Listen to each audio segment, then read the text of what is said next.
इब्तिदाए रब्बे रहमान के नाम से जो दिलों के भेद खूब जानता है। नाज़रीन, आप देख रहे हैं प्रोग्राम सरजंग अज़हर थिराज के साथ और मैं हूं आपका मेज़बान। नाज़रीन, पाकिस्तान की सियासी सूरत हाल एक बहरानी कैफियत में है। तहरीक अदम-ए-एतमाद कौमी असम्बली सेक्रेटरीट में जमा हो चुकी है। कल उस असम्बली का इजलास है, सेशन शुरू हो रहा है। हुकूमत अपने दावे कर रही है, अपोजिशन अपने दावे कर रही है। वज़ीर आज़म कहते हैं कि मैं आखिरी बाल तक लड़ूंगा और एक सरप्राइज़ देने जा रहा हूं। उनका सरप्राइज़ क्या हो सकता है? अपोजिशन इस हवाले से मुतमईन नज़र आती है। उनके इत्मीनान की क्या वजह है? इदारे न्यूट्रल हो चुके हैं या अभी अबहम बाकी है? इन तमाम सवालात के जवाब जानने की कोशिश करते हैं। आज हमारे साथ मौजूद है PFU के सेक्रेटरी जनरल, सीनियर प्रोड्यूसर, तजियाकार हसाम खान दुरानी साहब। दुरानी साहब, आपको प्रोग्राम में खुशामदीद। आप इस सारी सूरत हाल पर क्या कहते हैं? जी अज़हर साहब, अस्सलाम वालेकुम। सबसे पहले तो आपका शुक्रिया कि आपने इस मौजू पे बात करने के लिए जो है वो मुझे बुलाया और मुझे इस काबिल समझा। देखिए, तहरीक अदम-ए-एतमाद पाकिस्तान की तारीख में पहली दफ़ा नहीं है। इससे पहले भी जो है वो तहरीक है वो पेश हो चुकी है। अगर उसमें हम सबसे पहले देखते हैं तो ये अब तक सिर्फ पहली एक दफ़ा ऐसा हुआ है कि वो तहरीक जो थी वो कामयाब हुई है। लेकिन उसके बाद बेनज़ीर भुट्टो के दौर में जब ये तहरीक को दोबारा लेके आया गया था, जिसमें कि नवाज शरीफ साहब और बाकी हमारे जो रुफ़ाका थे, सियासी रुफ़ाका जो थे, वो उसमें शामिल पेश थे। लेकिन उस वक्त के ISI चीफ जो थे हमारे, जो कि डायरेक्टली प्राइम मिनिस्टर के अंडर होते हैं, उन्होंने अंडर द टेबल जो थी वो बेनज़ीर साहबा को या उस वक्त के प्राइम मिनिस्टर जो थे उनको ये बात बता दी थी, जिस वजह से वो तहरीक जो थी नाकाम हो चुकी थी। अब अगर हम पिछला टेन्योर देखते हैं या अगर हम पिछली साबका चीज़ों को देखते हैं और अब की बात को देखते हैं, तो इस दफ़ा तहरीक अदम-ए-एतमाद चोरी छुपे नहीं आ रही, पूरे धूम धड़के से आ रही है, पूरे धड़ल्ले से आ रही है। और कह के आ रही है, इसमें बहुत सारी फैक्टर्स हैं। अगर हम उनको काउंट करना शुरू कर दें तो सबसे बड़ा फैक्टर जो है वो इमरान खान साहब के उस जो दावे थे जो पिछले 22 साल से उन्होंने मेहनत की थी और पिछले 9 साल से मुसलसल वो लोगों को एजिटेट कर रहे थे, लोगों को एजिटेशन के साथ साथ उनको एजुकेट भी कर रहे थे कि हुक्मरान को ऐसा होना चाहिए, एक वज़ीर आज़म को ऐसा होना चाहिए, एक वज़ीर आज़म का तर्ज़ अमल ऐसा होना चाहिए और मुल्क को चलाने के लिए जो मामलात हैं या जो मामला फ़हमी है वो इस तरह की होनी चाहिए। लेकिन हमने वो देखा, चश्मे फलक में वो नज़ारा भी देखा कि इमरान खान साहब जो थे वो तमाम बातें जो वो पेश कर रहे थे उनको सामने ला के जब वो वज़ीर आज़म बने तो वो तमाम चीज़ें डिलीवर करने के काबिल ना थे। ना उनके पास टीम थी, ना उनका अपना विजन ऐसा था। तो अगर मैं पंजाबी की अगर मिसाल एक कहूँ इस बारे में कि एक पहलवान अपने भार दे थले डेग के तो अपनी बांह तोड़ा बैठा, इसमें किसी का कोई कसूर नहीं है। ये खान साहब की अपनी वजूहात की वजह से चीज़ें हैं जो कि उनके सामने आ रही हैं। सही। तहरीक अदम-ए-एतमाद अगर कामयाब होती है तो अपोजिशन के इत्मीनान की बड़ी वजह क्या समझते हैं आप? ये तो देखें, आपने बहुत ही अजीब सा सवाल कर लिया, इसका कोई वो बनता नहीं है। देखिए, तहरीक अदम-ए-एतमाद लेके ही इसलिए आती है क्योंकि वज़ीर आज़म के ऊपर एतमाद नहीं होता। ठीक है। और अगर आप नंबर गेम की बात करते हैं तो अपोजिशन जो होती है वो हमेशा इसी चक्कर में होती है कि वो हुकूमत को टफ टाइम दे। चाहे अगर हम पाकिस्तान की तारीख निकाल लें तो 1947 से लेके अगर मैं आज की डेट तक की बात करता हूँ तो कौन सी अपोजिशन ऐसी थी जिसने चाहा कि पाकिस्तान के अंदर हुकूमत को चलना दिया जा सके? सही। अगर हम 1980 की दहाई की बात करते हैं तो 2 साल 2.5 साल कितनी हुकूमतें रहीं। इवन उस वक्त जो थे हमारे जो हमसाया ममालिक थे वो या दुनिया पूरी ऑल ओवर द वर्ल्ड था, वो हमारा मजाक उड़ाया करते थे कि यार इतनी जल्दी तो हमारे सरबरा अपने कपड़े नहीं बदलते जितनी जल्दी आप अपनी हुकूमत बदल लेते हैं। तो ये जो आप बात कर रहे हैं कि जी उसमें अपोजिशन के लिए इत्मीनान की कौन सी बात है? भाई, अपोजिशन के लिए इत्मीनान की सबसे बड़ी बात ये है कि वो हुकूमत को इतना टफ टाइम दे दिया है कि हुकूमत कुछ सोचने समझने की सलाहियत बिल्कुल ख़त्म कर चुकी। इससे ज़्यादा और क्या इत्मीनान होगा उनको? सही। यानी कि उनके पास नंबर गेम पूरी है। डेफिनेटली नंबर गेम उनके पास पूरी है। और देखिए, इस चीज़ को उन्होंने शो भी किया है, उन्होंने इसको प्रॉपरली इसको एग्जिबिट किया है। और उन्होंने अपनी, जैसे अगर मैं थोड़ा सा माजी में जाता हूँ तो जैसे इफ्तिखार चौधरी साहब की जब तहरीक शुरू हुई, उनको वापस चीफ जस्टिस बनाने के लिए। तो जब नून लीग ने यहाँ से लाहौर से अपना जलसा शुरू किया या उन्होंने यहाँ से धरना शुरू किया, अपना लोगों को लेके निकले, तो उन्होंने अपना पावर शो की स्ट्रीट्स के ऊपर, लाहौर की स्ट्रीट्स के ऊपर अपने पावर शो की। उस वक्त मैं भी थोड़ा बेवकूफ़ था, मैं भी उस शो ऑफ में मैं भी शामिल था। मैं भी उस ज़माने में अदलिया की आज़ादी के लिए बड़ा ज़ोर शोर से नारे भी लगाया करता था और मेरी इन्वॉल्वमेंट भी उसके अंदर बहुत सारी होती थी। पुलिस से डंडे डुंडे भी बहुत खाए हमने, अल्लाह का शुक्र है, मार शार खाई हम लोगों ने भी। इस मुल्क में सियासत को बहाल करने के लिए, इस मुल्क में जमहूरियत को जो है बहाल करने के लिए, या इस मुल्क के अंदर अदलिया को आज़ाद कराने के लिए। लेकिन वो जो कुछ भी हुआ वो आपके सामने है। तो देखें, अगर आपने जिस आपने बात की कि नंबर गेम कैसे पूरी है, ये नंबर्स उनके पास अपोजिशन के पास पूरे हैं, तो देखें इसमें हुआ ये कि इमरान खान साहब, जैसे आपको पता है इमरान खान साहब बहुत जल्दी जो है ना वो अपने उनके कहना तो नहीं चाहिए, लेकिन उनका स्टमक इतना स्ट्रॉन्ग नहीं है कि वो बातों को अपने अंदर रख सके। तो वो बबांगे दोहल उसका इजहार भी कर देते हैं और उन्होंने कहा कि जनाब मैं बहुत जल्द जो है ना सरप्राइज़ देने वाला हूँ और मैं ये कर दूंगा, मैं आपको नंबर गेम बता दूंगा, मेरे पास इतने नंबर हैं, मैंने उनके 40 बंदे तोड़ लिए, मैंने उनके 50 बंदे तोड़ लिए। और जब इस तरह की बातें होंगी तो जब हम ताश खेल रहे होते हैं तो हम, जो बंदा अपने आप को कमांडिंग पोजीशन में समझता है तो वो अगले बंदे को कहता है कि नाउ शो योर कार्ड्स। सही। तो जब उन्होंने, इमरान खान साहब ने ऐसी बात की तो उन्होंने जैसे अभी अपना पत्ते शो किए तो पता ये लगा कि 34 बंदे तो उनमें से निकल चुके हैं। सही। और वो बंदे वो थे जो कि पीटीआई के अपने बंदे। अभी उनके इत्तेहादियों की मैं बात नहीं कर रहा, मैं उन बंदों की बात कर रहा हूँ जो कि इलेक्शन से पहले एक जोक दर जोक अपने ज़मीर की आवाज़ पे इमरान खान साहब के साथ इकट्ठे हो रहे थे और वो तब्दीली के नारे के और तब्दीली के झंडे के तले इकट्ठे हो रहे थे। और लेकिन जब आप अपने चीज़ों को पूरा नहीं कर सकेंगे, अपने बयानात को पूरा नहीं कर सकेंगे, अपनी कही हुई बातों पर अमल नहीं कर सकेंगे, तो रिज़ल्ट यही निकलना था जो कि 34 मुनहरफ की शक्ल में आपके सामने आया।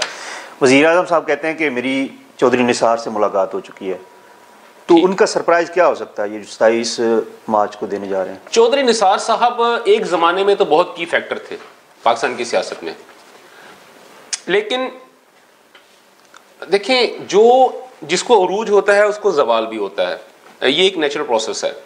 लेकिन उसके जवाल में इंसान की अपनी कोताहियाँ होती हैं, अपनी कमियाँ होती हैं और हम उस पर कभी गौर नहीं करते। ये बेसिकली वो इंसान कभी गौर नहीं करता।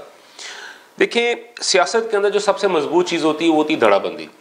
जब आप अपने धड़े को छोड़ते हैं तो आपको टाइम लगता है दोबारा अपने ज़मीन पे अपने पाँव रखने में, अपनी फुटेज बनाने में, अपने ग्राउंड क्रिएट करने के लिए। तो अगर निसार साहब की अगर मैं बात करता हूँ तो निसार साहब ने एक ऐसी मुस्लिम लीग के अंदर रहते हुए एक ऐसी माई का किरदार अदा किया जो पहले रिश्ते करवाती, बाद में रिश्ते तलवा भी देती है। देखें, ये उनका एक ज़ाती फेल था, मेरा उनके ऊपर किसी किस्म का मैं उस पर इल्ज़ाम नहीं लगा रहा या मैं इस तरह की बात नहीं कर रहा, लेकिन मैं वो बात कर रहा हूँ जो कि बतौर एक तालिब इल्म, सियासत के तालिब इल्म के या एक सहाफ़ी के तौर पे जो मैंने चीज़ें देखी हैं, जिन जिन चीज़ों पे मेरा दराक हो सकता था मेरी अक्ल व फ़हम के मुताबिक, वो मैं आपको बता रहा हूँ।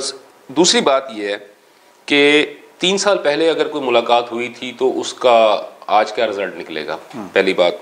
दूसरी बात यह है कि आप ये देखें, चौधरी निसार साहब जो हैं वो MNA नहीं हैं, वो MP हैं, और MPA का हलफ भी उन्होंने को 3 साल के बाद जाके उन्होंने अदालत के कहने पे उठाया कि अगर भाई हलफ नहीं उठाते तो हम आपको कैंसिल कर देंगे, आपको डीसीट कर देंगे।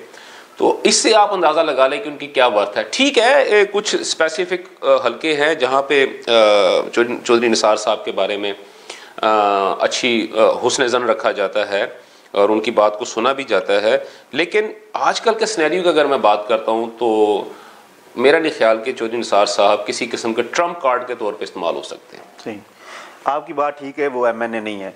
अगर वज़ीर आज़म सरप्राइज़ देना चाहते हैं, उनको एज ए वज़ीर आला पंजाब नामज़द कर देते हैं, तो क्या PTI के जो मुनहरफ अरकान है, तरीन ग्रुप है, वो उनके गिर्द इकट्ठा नहीं हो जाएगा? नहीं, मैं नून लीग के लोग भी टूट कर उधर आ सकते हैं। देखिए, आप ना ये जो आप बात कर रहे हैं ना, बेसिकली ये किसी की ख्वाहिश तो हो सकती है, जो निसार साहब की ख्वाहिश हो सकती है, इमरान खान साहब की ख्वाहिश हो सकती है, लेकिन इमरान खान साहब को ये डिसीजन बहुत पहले ले लेना चाहिए था अगर ऐसा कोई बात होनी थी, क्योंकि अगर अब इस तरह की बात होती है तो आपके जो खान साहब के जो अपने मुनहरफ जो अरकान हैं, खास जिस तरह अभी आपने बात की तरीन ग्रुप की बात की, और लेकिन सर ये सिर्फ एक ग्रुप नहीं है, इसमें अलीम खान ग्रुप को भी आप देखें, आप जहांगीर तरीन ग्रुप को आप देखें, इसमें छना ग्रुप भी है, आप उसको भी देखें, छीना ग्रुप, ठीक है। इसके अलावा कुछ ऐसे साहबान भी हैं। मेरी बात हो रही थी कुछ दोस्तों के साथ, काफली के दोस्तों के साथ, तो वो मुझे बता रहे थे कि मैं उनका नाम तो नहीं लेना अच्छा भी नहीं है, तो वो मुझे बता रहे थे कि कोई 5-7 बंदे ऐसे हैं जिनका एक अलग ग्रुप भी है, लेकिन क्या है कि वो सिर्फ और सिर्फ एक अच्छे वक्त का इंतज़ार कर रहे हैं, और वो इस चक्कर में है कि हमें किसी पार्टी के साथ, जब तक कि हमारी दूसरी पार्टी जैसे पीपल्स पार्टी है या नून लीग है, उनके साथ जब तक कि उनकी कोई डील नहीं होती, वो उस वक्त तक किसी किस्म का। बाकी आप देख लें कि काफली के जो ओपनली उन्होंने कहा कि हमें तो सीएम शिप चाहिए, और हम उसके बारे में, अगर आप हमारे साथ सीएम शिप का वादा करते हैं या आप हमें एक सीट देते हैं सीएम शिप की पंजाब की, तो definitely will go with you. तो लेकिन मैं ये समझता हूँ कि इमरान खान साहब को असूली तौर पे काफली को साथ लेकर चलना चाहिए था, लेकिन कुछ मशीरान ऐसे हैं खान साहब के जो नहीं चाहते कि खान साहब किसी किस्म का डिसीजन ले सके, और इस बारे में मैं सिर्फ एक ही बात कहूँगा कि खान साहब ने अक्लमंद दुश्मनों के बजाय बेवकूफ़ दोस्तों का टोला ज़्यादा इकट्ठा कर लिया। तो चौधरी बरादरान की ख्वाहिश पूरी हो सकती है, अगर हुकूमत नहीं करती तो ये अपोजिशन कर देगी। देखिए नून लीग उसमें नहीं मान रही, नून लीग नहीं मान रही। पीपल्स पार्टी का एक इत्तेहाद है, उनका एक फितरी इत्तेहाद है काफ लीग के साथ, लेकिन उसमें भी अगर आप देखते हैं तो चंद दिन पहले जैसे ये लॉन्ग मार्च शुरू हुआ था, और मैं जब इनकी कवरेज पे गया था, लॉन्ग मार्च की कवरेज पे, तो मेरी वहाँ पे मुलाकात हुई थी और बात भी हुई थी बिलावल भुट्टो साहब से सरसरी तौर पे। तो वहाँ पे बिलावल भुट्टो साहब के साथ तो नहीं हुई थी, लेकिन उनके जो स्पोक्स पर्सन थे उनसे मेरी बात हुई थी, और उन्होंने मुझे यही बात की थी कि क्योंकि हमारा एक फितरी इत्तेहाद है काफ लीग के साथ, तो we will definitely consider it, but let the time come and let the time decide what will happen. ठीक हो गया। तो मुनारफ जो पीटीआई के मुनारफ अरकान है, यानी कौमी असम्बली है या पंजाब असम्बली है, उनका मामला सुप्रीम कोर्ट में है। बिल्कुल। अगर सुप्रीम कोर्ट उनको वोट डालने से रोक सकती है या कोई भी फैसला आता है, तो इससे सिनेरियो चेंज नहीं हो जाएगा सर? फिर इसका मतलब है कि इमरान खान साहब तो वैसे ही देखें, अगर उनको वोट डालने से रोकने का मतलब यह है कि वो डी-सीट हो जाएंगे। अगर वो डी-सीट होते हैं तो क्या आप इमरान खान साहब जो हैं कौमी असम्बली के अंदर 172 का जो अदद है, एक मैजिकल फिगर है, क्या उसको पूरा कर सकते हैं? पहली बात। दूसरी बात यह है कि अगर सुप्रीम कोर्ट उनको रोक देती है, मैं आपके सिनेरियो के मुताबिक बात करता हूं, अगर सुप्रीम कोर्ट उनको रोक देती है तो उनके पास रेजिग्नेशन का ऑप्शन मौजूद है। ठीक हो गया। अगर वो रेजिग्नेशन का ऑप्शन भी, अगर वो रेजिग्नेशन देते हैं तो ऑटोमेटिकली इमरान खान साहब जो हैं वो फिर डी-सीट हो जाते हैं। मतलब ये कि उनके पास वो पावर नहीं रहती, उनके पास वो मैजिकल फिगर नहीं रहता 172 का। इसमें मैं ये समझता हूँ कि खान साहब ने थोड़ी ज़्यादती की है, उन्होंने इसको डिले करके। अगर जिस दिन उन्होंने ये कहा था कि हम आपको तरीके अदम एतमाद लेके आ रहे हैं, अगर उससे 2 दिन के अंदर अंदर या 3 दिन के अंदर अंदर खान साहब ये फैसला कर लेते, जैसे खान साहब जो हैं वो बड़े कॉन्फिडेंट हैं, उसके बाद अब आपके सामने उन्होंने मेलसी में एक जलसा किया, उन्होंने लोरदीन में जलसा किया, उन्होंने सवात में जलसा किया, और जलसे के अंदर जो कुछ भी हुआ हम उस पर भी डिस्कस नहीं करते, वो एक अलग इशू है। लेकिन उनकी बॉडी लैंग्वेज, उन्होंने ये शो की कि मैं बहुत कॉन्फिडेंट हूँ और मैं हर चीज़ों को टेक ओवर कर लूँगा, चीज़ों को मैं संभाल लूँगा। तो भाई आप आए क्यों नहीं? आप असम्बली के अंदर हैं।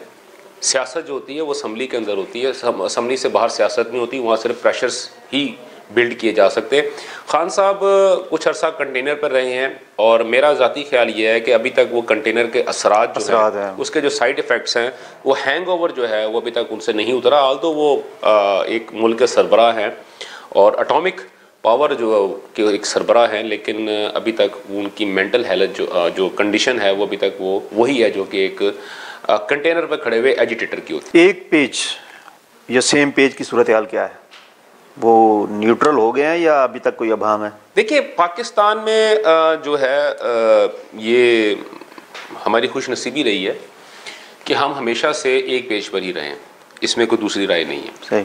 पाकिस्तान में जब भी कोई हुकूमत बनी है, पाकिस्तान के वो पॉलिटिकल हुकूमत थी, मैं पॉलिटिकल हुकूमत की बात करूँगा, ये ज़रा ये नोट कीजिएगा। ठीक हो गया। पाकिस्तान में जब भी कोई भी पॉलिटिकल पार्टी ने अपनी हुकूमत बनाई है तो वो एक पेज पर ही थी, और वो हमेशा न्यूट्रल ही रहे। देखें, ये हम लोग ही होते हैं जो उनको घसीट के सियासत के अंदर लेके आते हैं। हम लोगों की अपनी कमियां हैं, हमारी अपनी कोताहियां हैं। और अभी चंद दिन पहले जो है इंडियन चैनल्स के ऊपर बहुत ज़्यादा शोर था इसी बात का, क्योंकि खान साहब ने भी लास्ट जो तकरीर की थी, अपने जलसा किया, तो उन्होंने उसमें इंडिया की बहुत सारी तारीफ़ें की, जिसमें मुझ जैसे तालिब इल्म को भी मौका मिला और मैं भी इंडियन चैनल्स के ऊपर, कुछ 3 चैनल्स के ऊपर जो मैं 8 या 9 प्रोग्राम जो थे वो मैंने उनके साथ लाइव कंडक्ट किए। और उनमें उनका सबसे पहला क्वेश्चन यही होता था कि क्या फ़ौज न्यूट्रल है?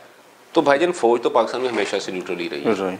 अगर फ़ौज न्यूट्रल ना रहती तो क्या इंडिया ने हमें जीने देना था? पेज एक है, वो एक ही रहेगा, वो चाहे जो सी मर्जी हुकूमत आ जाए।